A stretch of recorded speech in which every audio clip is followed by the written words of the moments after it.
நீதியின் சூரியன் மறைந்து மாலை நேரத்து சிறிது வெளிச்சம் மட்டும் ஒட்டியுள்ளது. ராக்காலம் உலகத்தை மூடிட பேராவல் கொண்டு ஒன்று சேர்ந்து சிறு வெளிச்சத்தை மூடிட நெருங்கி கொண்டிருக்கிறது. எல்லாம் பிசாசுமயமாகிறது. உலகத்திற்கு களிப்புண்டாகும். விபச்சார பெருக்கினால் சந்தோஷம் கொள்ளும்.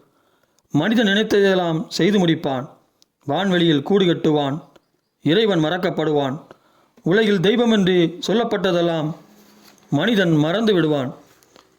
இன்னொரு பக்கம் கிறிஸ்தவர்கள், ஆலய கிறிஸ்தவர்கள் உலகில் ஜலப்பிரவாகம் போல் நிறைந்திருப்பார்கள். இன்னொரு பக்கம் இயற்கைக்கு எதிராக உலக நாடுகளெல்லாம் ஒரு அணியில் கைகோர்த்து நிற்கும். இன்னொரு பக்கம் ஒரு தொற்றுக்கு மருந்து கண்டுபிடிக்கப்பட்டவுடனே மறு தொற்று நோய் உண்டாகும். இன்னொரு பக்கம் பலமும் அதிகாரமும் மட்டுமே ஆட்சி செய்யும். பலவான்கள் மட்டுமே வாழ முடியும்.